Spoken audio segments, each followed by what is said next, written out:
इस वीडियो में हम लीनियर इक्वेशंस इन टू वेरिएबल्स को अंडरस्टैंड करेंगे, उनके कुछ बेसिक्स पढ़ेंगे जो काफ़ी इम्पॉर्टेंट है।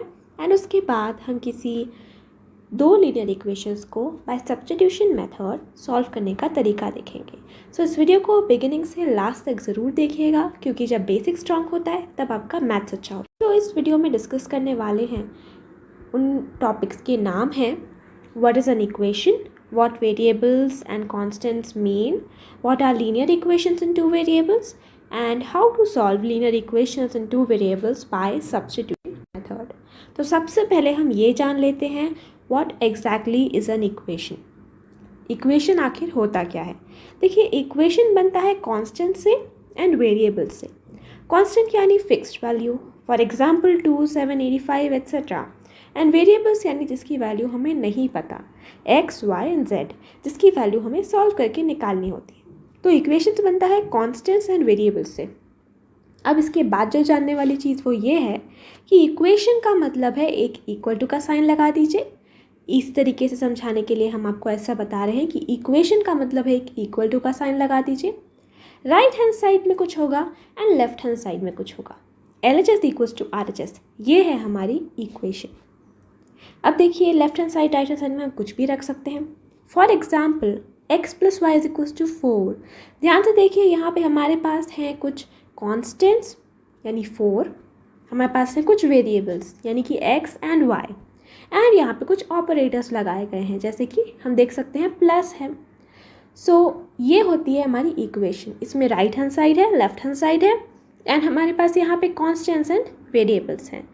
अब अगर ज़रूरी भी नहीं है कि हमेशा कॉन्स्टेंट्स हो, हमेशा वेरिएबल्स हो, लेकिन मोस्ट सिचुएशंस में हमारे पास इस तरीके की इक्वेशन होती है। जब हम इसे सॉल्व करना चाहते हैं तो हम ये सोच सकते हैं कि x की वैल्यू या तो 2 होगी, तो तब y की वैल्यू भी हम जान सकते हैं कि 2 हो जाएगी, क्योंकि 2 + 2 = 4। तो इस तरीके से left hand side right hand side के इक्वल हो जाएगा।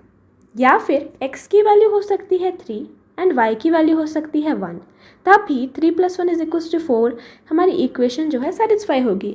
Left hand side is equals to right hand side. इसीलिए हम x एंड y को क्या बोलते हैं? वेरिएबल्स, क्योंकि उनकी वैल्यू कुछ भी हो सकती है, वैरी करती है, हमें नहीं पता क्या है। एंड कॉन्स्टेंट्स हो गए हमारे नॉर्मल नंबर्स, जो जैसे हम देख सकते हैं यहाँ पे 4। अब एक एग्जाम्पल देखिए, 3x + 5y = 6। ये हमारा पहला एग्जाम्पल है। इसमें हम देख सकते हैं लेफ्ट हैंड साइड में हमें क्या मिल रहा है? 3x + 5y, and right hand side में हमें क्या मिल रहा है? 6। तो इसमें वेरिएबल्स कौन कौन से हैं? x and y, and constants कौन कौन से हैं? 3, 5 एंड 6। इसी तरीके से हम और भी एक एग्जाम्पल आपको होमवर्क में देंगे, बट उसके पहले एक इम्पॉर्टेंट चीज़ जानना ज़रूरी है कि टर्म क्या होता है। टर्म यानी कि आप ध्यान से देखिए, यहाँ पे ऑपरेटर जो लगाया गया है प्लस, उसके पहले हमें दिख रहा है 3x, उसके बाद हमें दिख रहा है 5y। अब ये 3x का मतलब होता है 3 × x, 5y का मतलब होता है 5 × y। ये अकेला सिंगल एक टर्म कहलाता है। 3x एक टर्म हो गया, 5y एक टर्म हो गया, और राइट हैंड साइड में जो 6 दिख रहा है वो भी एक टर्म हो गया। एग्जाम्पल 2 में आते हैं, जो आपका होमवर्क प्रॉब्लम है, एंड आपको कमेंट सेक्शन में नीचे बताना है कि या इस particular equation example 2, 2x + 3y = 5 में कॉन्स्टेंट्स क्या क्या हैं एंड वेरिएबल्स क्या क्या। अब इस इक्वेशन को ज़रा ध्यान से देखिए, 3x + 5y = 6। अब इस इक्वेशन में हम एक चीज़ देख सकते हैं कि यहाँ पर जो x एंड y हैं उनका पावर क्या है? 1 है। दोनों वेरिएबल्स का पावर कितना है? 1 है, राइट। तो इस तरीके की जो इक्वेशन होती हैं ये कहलाती है लीनियर इक्वेशन। एंड ये जो स्पेसिफिक इक्वेशन अभी आपके सामने है उसमें कितने वेरिएबल्स हैं? 2 वेरिएबल्स, इसीलिए ये कहलाएंगे लीनियर इक्वेशन इन 2 वेरिएबल्स हैं, एंड इसका पावर कितना है? हर वेरिएबल का पावर कितना है यहाँ पर? 1 है। अब इन तरीके की इक्वेशन का जो स्टैंडर्ड फॉर्म होता है वो होता है ax + by = c, जहाँ पे a, b एंड c क्या होते हैं? कॉन्स्टेंट्स, x एंड y क्या होते हैं? वेरिएबल्स। अब हम इन इक्वेशन को सॉल्व करने के पहले कुछ बेसिक रूल्स, अलजेब्रा के कुछ रूल्स डिस्कस करेंगे, जिसके बिना आप कोई भी इक्वेशन सॉल्व नहीं कर सकते। कुछ एग्जाम्पल्स के थ्रू हम इन इक्वेशन को स्टडी करने की कोशिश करेंगे। पहला एग्जाम्पल है x + y = 5। अब देखिए, अगर मुझे y को राइट हैंड साइड लेके जाना है तो मैं उसे कैसे लेके जाऊंगी? हमें पता है कि यहाँ पे प्लस y है in the left hand side, तो जैसे ही y राइट हैंड साइड में जाएगा वो 5 माइनस y हो जाएगा। पर बहुत लोगों को ये नहीं पता है कि इसका साइन क्यों चेंज होता है। देखिए, आप क्या करिए, x plus y is equals to 5 में लेफ्ट एंड राइट साइड दोनों साइड में आपको एक ऑपरेशन करना है, दैट इज़ माइनस y, यानी लेफ्ट एंड राइट साइड दोनों तरफ आप क्या कर दीजिए, माइनस y कर दीजिए। तो आपको क्या मिलेगा, x plus y minus y is equals to 5 minus y. अब देखिए लेफ्ट हैंड साइड में x plus y minus y हो गया आपका 0, so x plus 0 is equals to 5 minus y. इसीलिए जब आपके लेफ्ट हैंड साइड से कोई भी टर्म राइट हैंड साइड जाता है तो उसका साइन चेंज हो जाता है। ठीक है, नेक्स्ट हम एग्जांपल देख सकते हैं कि suppose x minus y is equals to 5 होता, तो अगर हम इस माइनस वाई को राइट हैंड साइड ले जाना चाहते हैं तो वो क्या बनेगा, x minus y plus y is equals to 5 plus y. Right, क्यों हुआ ऐसा? क्योंकि obviously x plus 0 is equals to 5 plus y हो जाएगा, इसीलिए minus y from left hand side when it went to right hand side it became plus y, उसका sign change हो गया। एक और एग्जाम्पल हम देखते हैं, 2x is equals to 7 for example हमारे पास है। अब अगर हम 2 को राइट हैंड साइड ले जाना चाहते हैं तो हम देख रहे हैं 2x के साथ मल्टीप्लाई हो रहा है, इसीलिए राइट हैंड साइड जाकर 7 से 2 डिवाइड होगा। ओके, जब लेफ्ट हैंड साइड में वो मल्टीप्लाई होता है तब इक्वल टू के राइट हैंड साइड जाने के बाद वो डिवाइड हो जाता है। अब ऐसा क्यों होता है? इसका रीज़न ये है कि आप ज़रा ध्यान से इस इक्वेशन को देखिए, 2x is equals to 7 and दोनों तरफ लेफ्ट एंड राइट साइड 2 से डिवाइड कर दीजिए, तो आपको मिलेगा 2x divided by 2 is equals to 7 divided by 2। तो देखिए 2 और 2 यहाँ पे लेफ्ट हैंड साइड में कैंसिल आउट हो जाएगा, आपको मिलेगा x is equals to 7 by 2। Similarly आप देख लीजिए x by 4 is equals to 2, for example इस तरीके की इक्वेशन है तो क्या होता है, x इज इक्वल्स टू, जब 4 को हम लेफ्ट हैंड साइड से राइट हैंड साइड ले जाते हैं तो क्या बनता है, x is equals to 2 into 4। अब ऐसा क्यों होता है? जब यहाँ डिवाइड हो रहा है लेफ्ट में, राइट साइड जाके मल्टीप्लाई क्यों होता है? आप क्या करिए कि x by 4 is equals to 2 में left and right side of the equal to के इंटू 4 कर दीजिए, तो आपको क्या मिलेगा, 4 into x by 4 and right hand side में क्या मिलेगा, 2 इंटू 4। आप देख सकते हैं लेफ्ट हैंड साइड में 4 एंड 4 विल कैंसिल आउट, 1 दे देगा आपको मिलेगा x is equals to 2 into 4 that is x is equals to 8। तो इस तरीके से हमने कुछ रूल्स का रिकैप किया है। आई होप आपको ये रूल्स क्लियर हैं, क्योंकि इन्हीं रूल्स की मदद से हम कोई भी इक्वेशन में सॉल्यूशन उसका समझ सकते हैं, पढ़ सकते हैं। अब देखिए, किसी भी इक्वेशन को सॉल्व करने का आखिर मतलब क्या होता है? उसका मतलब होता है x एंड y की वैल्यू निकालना, इन वेरिएबल्स की वैल्यू निकालना। अब हम सीधा आते हैं हमारे मेथड में। सब्स्टिट्यूशन मेथड को हम एक एग्जाम्पल के थ्रू स्टडी करेंगे। आपका क्वेश्चन ये कहता है solve the following linear equations bye substitution method, और आपको 2 इक्वेशन दी गई हैं। ध्यान से देखिए, ये दोनों आपकी लीनियर इक्वेशन इन 2 वेरिएबल्स हैं। 2x plus 3y is equals to 11 and 2x minus 4y is equals to minus 24। देखिए, सबसे पहले हमेशा मैथमेटिक्स में आपको लिखना होता है आपको गिवन क्या है, तो आप लिख देंगे गिवन इक्वेशंस। आपको क्या क्या दिया गया है वो यहाँ पे आप लिख दीजिए। 2x plus 3y is equals to 11, 2x minus 4y is equals to minus 24। अब आप क्या कर दीजिए कि इन दोनों इक्वेशंस का एक नाम दे दीजिए। इक्वेशन जो आपको ऊपर दिख रही है उसको दे दीजिए नाम इक्वेशन 1, नीचे जो दिख रही है उसको नाम दे दीजिए इक्वेशन 2। अब आपको जो भी इक्वेशन पसंद है आप उसको चूज़ कर लीजिए। अभी के लिए मैं इक्वेशन 1 चूज़ कर रही हूँ, आप चाहें तो इक्वेशन 2 भी ले सकते थे। ओके, सो फ्रॉम इक्वेशन 1 हमें क्या देखने मिलता है, 2x plus 3y is equals to 11, right. अब इस 3y को मैं राइट हैंड साइड ले जाऊँगी तो वो क्या हो जाएगा, माइनस 3y हो जाएगा। आई होप यहाँ तक क्लियर है। तो 2x is equals to 11 minus 3y। ध्यान से देखिए कि ये जो x है हम उसकी वैल्यू अलग से निकालना चाह रहे हैं, इसीलिए 2x के साथ में जो ये 2 है हम उसको राइट हैंड साइड ले जाएंगे।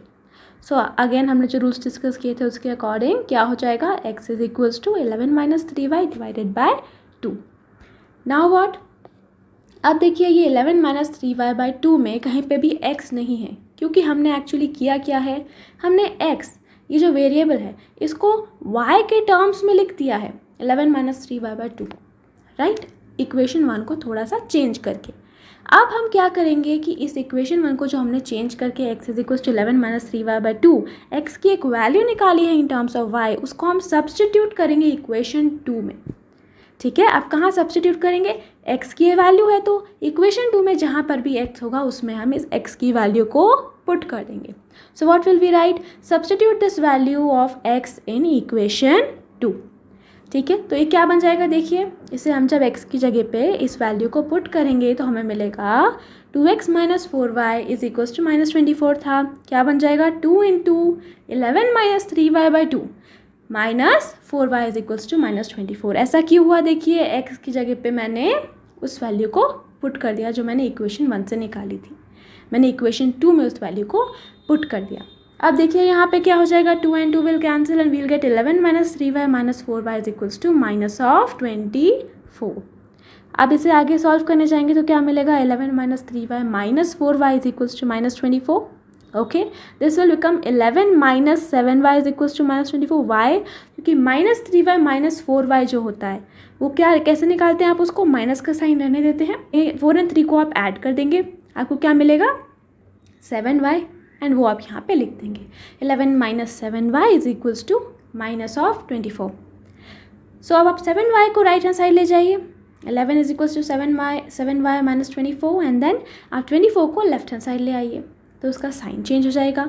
24 plus 11 is equals to 7y. जब आप इसे सॉल्व करेंगे तो आपको मिलेगा 24 plus 11 35 and 35 is equals to 7y. अब देखिए हमारी इक्वेशन चली आ रही थी उसमें हमें y की वैल्यू ही मिल रही है, y इज इक्वल्स टू 35/7. ये कैसे आया, 35 इज इक्वल्स टू 7y है, इसे हम लिख सकते हैं कैसे, 7y is equals to 35. No issues in that. y is equals to 35 divided by 7. I hope यहाँ तक कोई आपको डाउट नहीं होगा. अब इस y की वैल्यू हम कैसे निकाल सकते हैं, 7 5 35, राइट. So 7 1 7 and 7 5 35. y की वैल्यू मिल गई आपको 5 divided by 1 that is equals to 5. Okay, यहाँ तक आपको क्लियर है. अब इस y इज इक्वल्स टू 5 की वैल्यू को हमने जो इक्वेशन 1 में x की वैल्यू के इन टर्म्स ऑफ y लिखा था वहाँ पे आप इस y की वैल्यू को पुट कर देंगे तो आपको क्या x की वैल्यू मिल जाएगी, बिल्कुल मिल जाएगी. तो आप वहाँ पे इस वैल्यू को रख दीजिए. x is equals to 11 minus 3y by 2. 11 minus 3 into 5 by 2. मैंने सिंपली y की जगह पे 5 की वैल्यू रख दी. 3y यानी 3 इंटू वाई एंड y की वैल्यू 5 रखूँगी तो क्या मिलेगा, 3 into 5. x is equals to क्या बन जाएगा, 11 माइनस 15 बाई 2. 11 माइनस 15 देखिए क्या होता है, 15 माइनस 11 ही करिए जो आएगा 4. ठीक है, 15 माइनस 11 करेंगे आएगा 4 एंड साइन लगा देंगे माइनस का, बड़े नंबर का. ओके, सो -4 डिवाइडेड बाई 2 आपको मिल जाएगा. x की वैल्यू कितनी आ गई देन, 2 1 ज़ा 2 एंड 2 2 ज़ा 4. माइनस का साइन है सो -2. तो x की वैल्यू हमें मिल गई -2 एंड y की वैल्यू हमें मिल गई 5. इसको जो हमने सॉल्व किया it was solved using substitution method. एक बार हमें सब्स्टिट्यूशन मेथड का एक क्विक रिव्यू कर देते हैं. मैंने इन दोनों इक्वेशन का एक नाम दिया, इक्वेशन 1 इक्वेशन 2. मैंने अपनी पसंद की कोई इक्वेशन चूज़ करी, equation 1 2x plus 3y is equals to 11. तब मैंने उस x के टर्म्स, x को जो है इस इक्वेशन 1 को मैंने थोड़ा चेंज किया और x को एक्सप्रेस किया इन टर्म्स ऑफ y ताकि मुझे x की वैल्यू मिल जाए जिसमें सिर्फ y के टर्म्स प्रेजेंट हो. 11 माइनस 3y बाई 2 में कहीं आपको x नहीं दिख रहा है. मैंने x की वैल्यू निकाली फ्रॉम इक्वेशन 1 एंड उस वैल्यू को उठा करके मैंने अब क्या किया, मैंने उसको सब्स्टिट्यूट कर दिया इन इक्वेशन नंबर 2. जब मैंने x की जगह में इक्वेशन नंबर 2 में ये वैल्यू को पुट किया तो इसे हम बोलते हैं सब्स्टिट्यूशन. ठीक है, एंड उसके बाद हमें सिर्फ y के टर्म्स दिख रहे हैं, ध्यान से देखिए. उसके बाद मैंने इसको सॉल्व किया और मैंने y की वैल्यू निकाली 5. इस y की वैल्यू 5 को मैंने जो यहाँ पे इक्वेशन 1 को थोड़ा चेंज किया था, x को मैंने 11 माइनस 3y बाई 2 किया था, वहाँ पे मैंने इस y की वैल्यू 5 को पुट कर दिया और मुझे मिल गई x की वैल्यू -2. तो इस तरीके से आप सब्स्टिट्यूशन मेथड को सॉल्व करते हैं. ये उसका क्विक ओवरव्यू है. आप चाहें तो अपनी कॉपी में इसे लिख सकते हैं. जितना आप लिखेंगे मैथ्स आपको उतना क्लियर होगा. Therefore the value of x is equals to -2 and y is equals to 5 and ये हमारा आंसर है एंड ये आपको एक स्टेटमेंट लास्ट में देना होता है. अब अगर आपने कोई आंसर निकाला है और आपको चेक करना है कि आपका आंसर सही है कि नहीं है तो उसके लिए एक बहुत इजी ट्रिक है. आप क्या करिए कि x और y की जगह पर उनकी वैल्यूज़ पुट कर दीजिए. आपने जो वैल्यूज़ निकाली हैं, जैसे इस केस में हमने निकाला x is equals to -2 and y is equals to 5, उसको आप सब्स्टिट्यूट कर दीजिए जो भी आपको इक्वेशन दिख रही है. चाहे इक्वेशन 1 में रख के देख लेते हैं. 2x plus 3y is equals to 11 में x की जगह पे आप -2 रख दीजिए जो वैल्यू आपने निकाली है. ओके, एंड y की जगह पे आप वैल्यू रख दीजिए 5. तो आपको क्या मिलेगा, देखिए 2 into -2 plus 3 into 5 is equals to 11.